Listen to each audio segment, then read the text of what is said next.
And okay, well, let's go forward then to the door uh, incident. Can you explain that from the second door on? The second door or the first door? Because the first door is, Because I understand that there's three doors. So the first door, there wasn't an incident. There was an incident at the second and third door. yeah. So I'm gonna explain the first door. So the first door, we was in roll call. We have a door connected. When roll call ended, I did in roll call raise my hand like I always do, being respectful and courteous. Actually asked me what did I need, and I asked her since I was recently mandated, and there's an agency list, and I felt that I was mandated out of turn, which I was. So she said she will be happy to show me the schedule after roll call. And I believe other people started having discussions in roll call. And then after roll call, she held the first door open for everybody. All the deputies went through the door. How many deputies are we talking about? About 8 or 9 of us or something like that. Okay, did she mention that when she told her version? No, she did not. Okay. She held the first door open. Everybody went through. So she's holding the door open for the whites. Correct. Okay. Even the first door she held open for myself as well. Everybody. So the second door, I'm right before when we came out the barn, I said, "Hey, are you able to still show me thing?" And she instantly turned red and nodded and all. She said, "I'll show you. I'll show you. Come to my office." And that's how I knew she grew frustrated and angry for whatever reason. I'm not sure why. Right, there was a test. What was the thing that you were asking her to help you with? Just show me. She said she would be happy to show me She said, if y'all got any questions about men that been mandated, just ask, and that's what I did. I followed her instructions. So mandated is mandatory overtime. Mandatory overtime. Okay. So between the first and the second door, you asked her a question about mandatory overtime. During roll call, I asked her, and then during that brief walk from the first door to the second door is when she confirmed and like, okay, come to the office, I'll show you. She was shaking her head. She was, red. I was right behind her. And then when she got to that door, she swung it open so hard. That door is super heavy, and even if you swing it open, it's not going to. If you swing it open hard, it's not going to hit that wall like it did in this incident. She swung it open very hard, and you can tell she was upset. And I was right behind her. I had to, jump back, and I took offense to it. And I didn't question her. I didn't raise any issues until she got in office. I'm going to pause you right there. Okay, I'm sorry, but just moving backwards, the door opened, or she caused the door to open, and then you had to move out of the way of the door. Correct. Okay. If you hadn't moved out of the way, what would have happened? I would have got hit. My nose would have been broke. I would have been injured. That door was made of steel. Okay. Heavy door. Now, you also, going backwards again, you said her face was red? Yes. Okay. And when was her face red? Right after she held the first door open, and we had that small interaction about her showing me the mandated schedule. I mean, So this is after roll call. There's another interaction about the mandating. During roll call, she held the first door open. After that, then on the way to the second door, she confirmed, like, you know what, I'll show you. Okay. Things of that nature. She swung. Well, she sounds like she's being inviting. Is that true? Yeah, she was inviting. She invited me in front of the entire roll call, said, "Hey, I can show you." Then when we made it outside, she grew frustrated. We had a small interaction. I'm not sure why she grew that. I don't know if because I reminded her again. But was the interaction about the mandatory overtime or something else? It was about the mandatory overtime. Okay. That was the only interaction. So you ask her about mandatory overtime, and then she slams the door so that you have to move in order so that it doesn't. She didn't slam it. She swung it. Swung it. I appreciate that. Okay. And then what happened at the next door? The next door, I'm right behind. She let the door slam in my face. She pulled it closed, and so I had to scan myself into that building. So her actions were intentional, and you can tell that she opened the door and then closed it. So the first one, she's swinging it open and it would have hit you. The second one, she's closing it forcefully. Yes. Okay. What message did you take from that, if any? She let it. You said what message? Yeah. I took it as if she was angry, or about something. I don't know if it's because I reminded her. I don't know if it's because I reminded her about the mandatory. Okay. Have you ever seen her discuss mandatory with white deputies? Yeah, all the time. Anybody who have anybody who felt mandated out of turn, they speak up. But her reactions with me was much different. Okay, and did you ever see her slam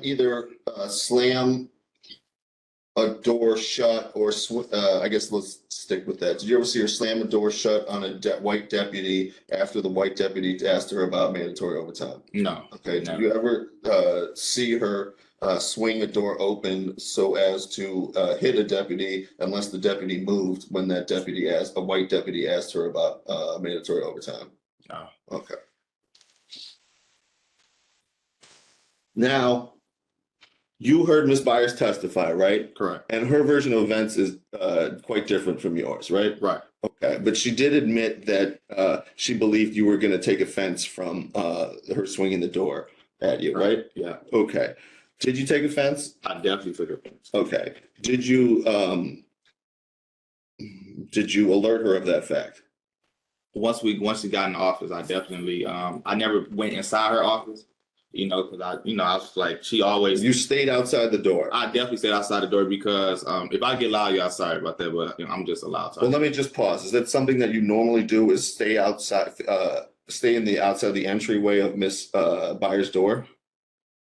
Sometimes sometimes I go in, but in this fashion, I stood outside because for some reason she always like tensed up around me or something. Even when there's no issues going on, she's tensed up like she's timid, like shaky. Y'all have to see for yourselves. Like But you heard her say that she was physically afraid of you, right? yes. Okay. I think she is afraid of me for some reason. Even during this is just my whole interaction with her being my supervisor, and just the way she was acting during the protest. She just, I think, afraid of Black people. Okay, and what do you mean the way she was acting during the protest? If Captain Navani can vouch and speak, he will also during the protesting days when she got on the air, she was screaming like crazy. Y'all come down here, help! Like she's very like you'll think you're watching a horror movie the way she are around Black people during that protesting days. Everybody was calm, and Inspector Hughes got on there. All right, calm down, everybody. Let's calm down. Like it's just she only get like this working around Black people, and I'm not. And maybe she can't help it, but that's just how she is. Have you ever seen Miss Byers around Black suspects? I did. And it was a scene, like I said, they definitely called her racist, and things became. But when I get on scene, everything is smooth sailing. I know how to deal with varieties of people: white, Black, Asians, Hispanics. I know how to talk to every kind. So did you hear citizens complain about Sergeant Byers being racist? Oh yeah, for sure. Okay, and were these what race were these citizens? Black. Any other race? No. Okay. And I mean, did they say why they thought she was racist? The way she talked down to people, her energy with white people is much different from Black people. She got to be in this super aggressive state when she's dealing with Black people, or she just got to let you know, hey, I'm in charge. When she's dealing with white people, hey, how you doing? Just like how she started off with the hearing. That's how she was. But if I was the one speaking to her, ask her anything, she would have put on this tough hat. It's just a difference the way she treats whites and Blacks. But back to the substation, I never made it inside her office. And she never showed me the MOT day, even though she stated she did. I still haven't seen it till this day. I still don't know where it's at. Sorry, MOT day? The mandatory day. Okay. That I was discussing earlier. We call it MOT. We got it. She still never showed it to me. And I said, what was the reason for it? I was like, what's the reason for the door thing? And she said, because of social distancing. And that right there, I didn't accept her excuse. I'm not going to be dishonest. I didn't accept her excuse because you just held the first door open. Like, so what happened with the social distancing with the first door? So she wasn't social distancing for the whites, but she was social distancing for the Blacks after the Black guy asked her about mandatory overtime. Correct. Okay. Yeah, she so I didn't buy into that excuse. And I said, can I speak to a higher ranking supervisor? Mm-hmm. That's when she started barking orders to build an insubordination case. And she admitted that, right? Yes. Okay. Let me ask you, did you ever ask to be removed from under Sergeant Byers' supervision? No.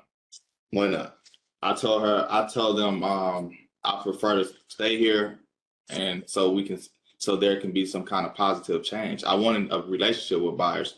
I just wanted the relationship to be fixed, and that's why I kept asking supervisors like Captain Stowers. He kept promising me a sit-down meeting with Byers, and he kept putting it off because of COVID, vacation, off days, and more issues kept progressing. Okay, and Stowers is the black manager? He was the captain that patrol at the time. Okay.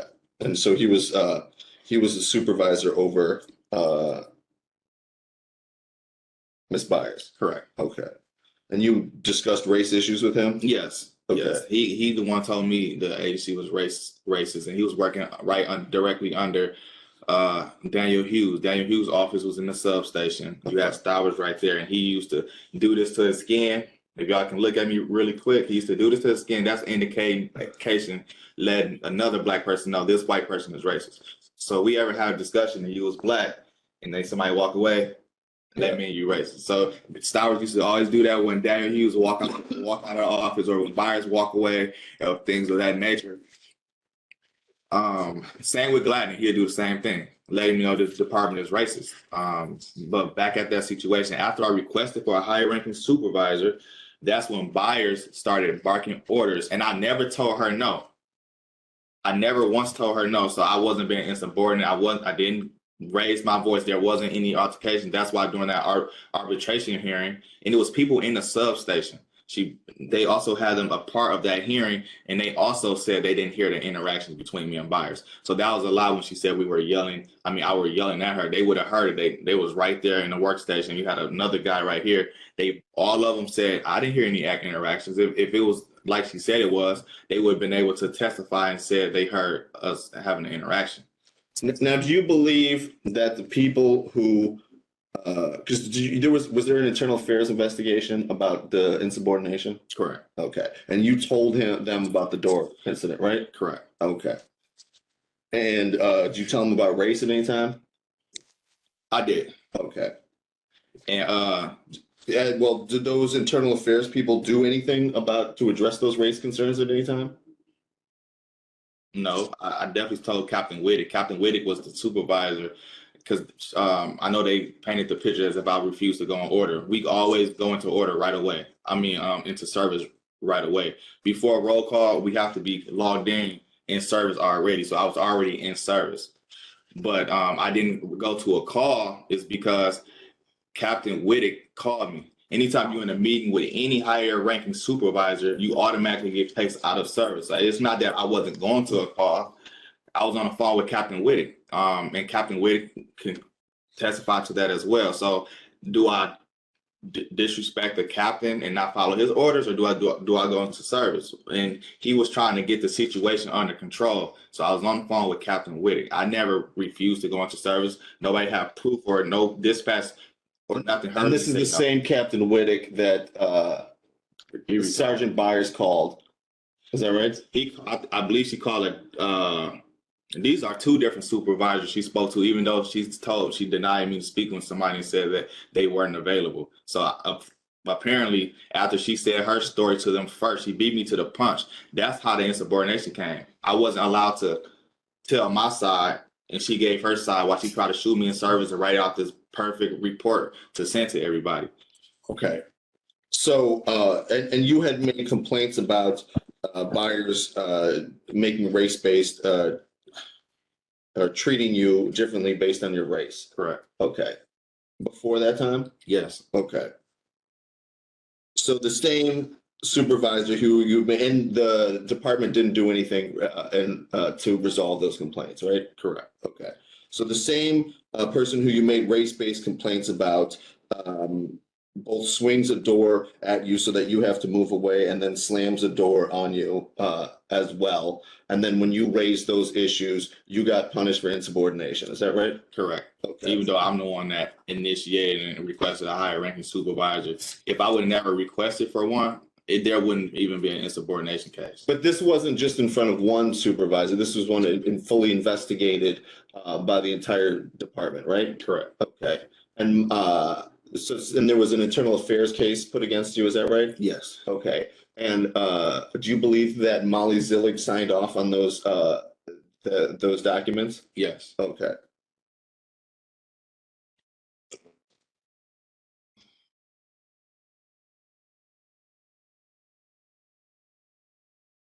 Now, when is the door incident? Is that before or after the bullying complaint?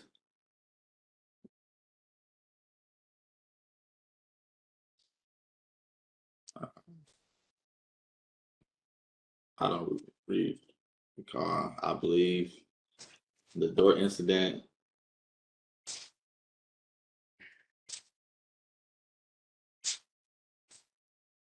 I believe the bullying complaint came first, I believe.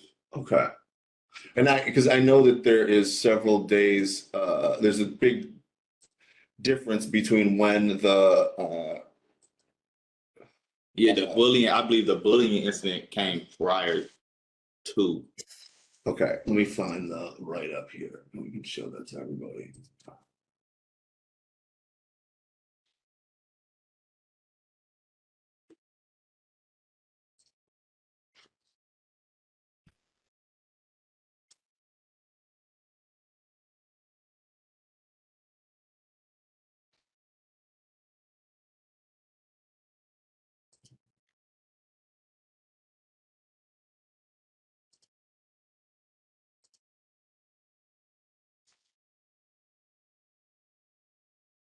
Okay, I'm gonna share with you our 61. You see that there? Yes. Does that refresh your recollection about when the bullying complaint happened? That was June 21st, 2020. And then the incident with Sgt Byers, I believe, was November. Wait. Back in probably later on, a little couple months down the road. Okay. I believe. And then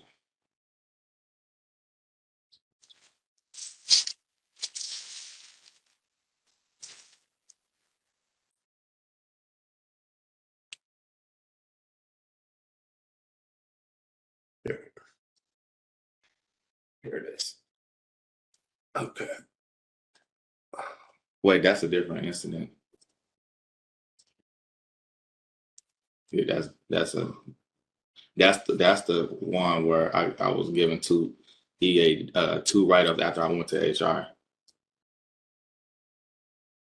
Okay. That's a lot of incidents. Yeah. You make a complaint, you're gonna get an incident. Let's try 35. Nah. No.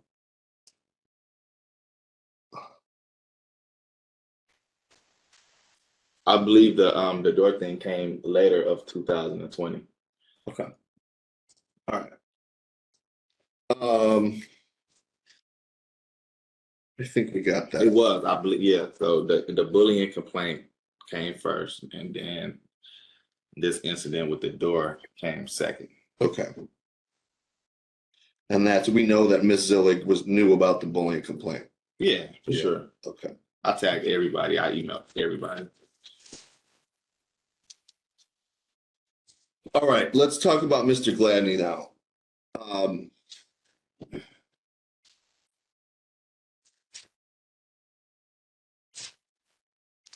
Before you reached out to him about the sexual harassment allegations, had you had any recent communications with him?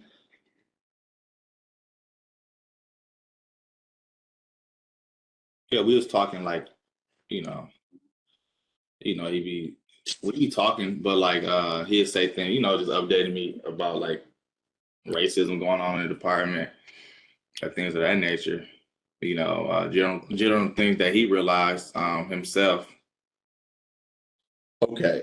So, but before this, you guys, after he was I guess the time period here is there is a time period between when he's piggybacking off of your bullying complaint, Right. right? And then he is, working with management supposedly to find out about your or to advance equity issues. Is that Correct. okay?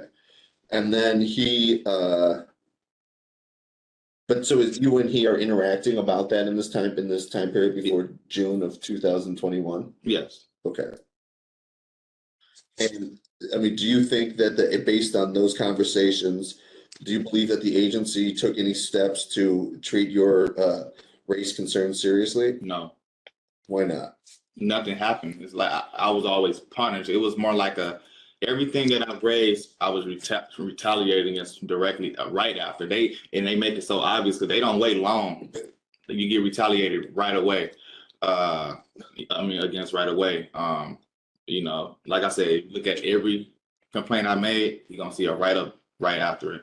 And they build up some incomplete. That's why I said internal affairs never do a full investigation or a thorough, unless they intentionally don't do a thorough job. I believe they are capable of doing a thorough job. It's just they choose not to protect the agency. Did you raise those issues with Mr. Gladney? Yes. Did you raise those issues before the sexual harassment incident? Yes. Okay. And then the sexual harassment allegations came up. Do you recall that? Yes. Okay. And did you reach out to the union to assist you with that case? Yes. Did they assist you at that time? No. Okay. Why not? They did up until the complaint I made until the threat complaint. Like he was involved, but he wasn't doing anything hardcore or nothing about it. He was just keeping up with the dates until the hearing. Other than that, after the threat, Were you interviewed for that? I was. Was Mr. Gladney present there? Yes. Okay. And did he assist you at that time? Yes. Okay. So there is a conversation that you have, a series of conversations that you have with Mr. Gladney on the 14th. Is that right? Yes. Okay. When did you first call him? Do you call that? I called him. I think he said I called him a bunch of times, more than my wife doing it. No, we can check phone records. I did not call him them many times as he exaggerated. I did call him and he answered. Did you call him early? With the Byers incident, I did call early. Okay. And I'm thinking by him being union president, it's his duty to respond. I didn't know he got off I'm just not learning he got off at 2 a.m. He worked overtime. Like, how would a union member know what time? I thought he was always, that he would be available because he get up early, things of that nature. I didn't know. Did you call about the Byers incident early in the morning because it was such a serious? Yes. Okay. Yeah. Everybody was involved. Byers was able to get higher command staff involved early. Everybody was available, so I thought he would become available. Okay, but so and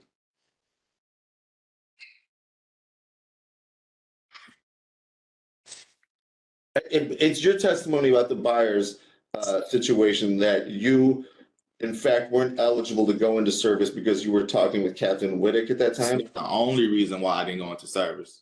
And right after I hung up, I went directly into service. You can check my CAD. Right after I got off the phone, I took crashes. I did my numbers.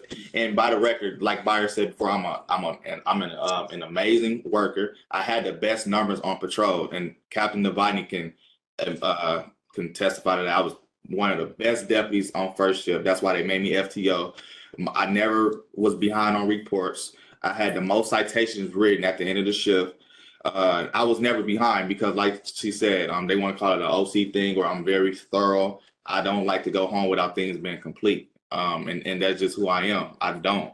Even the district attorneys and the ADAs, they will also know that they never shot my reports back down. They never, they always went through with the case because I write thorough and I get every point, and I'm truthful.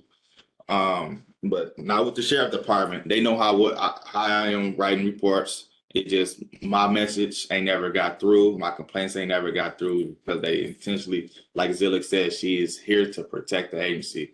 So whatever she got to do to protect them, she did that. Okay, so let's go talk about then.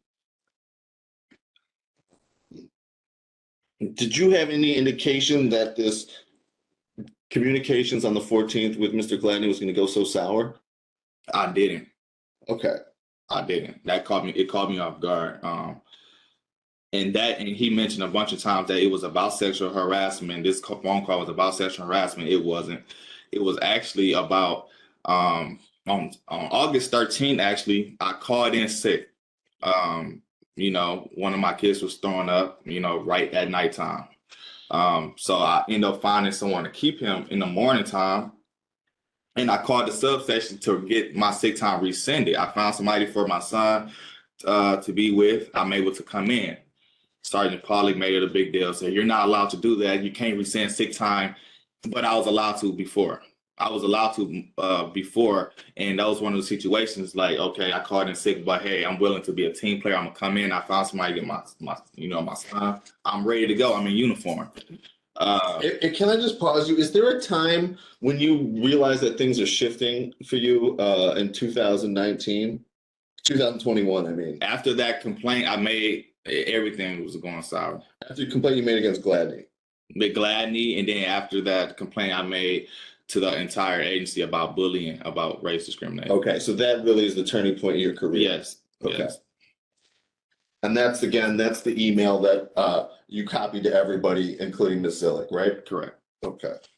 And you also heard a lot of testimony from Mr. Gladney about the fact that you had posted some of your conversation on social media. Do you recall that? Yes. Okay, and he raised that issue repeatedly with management. Do you recall that? Yes. Okay.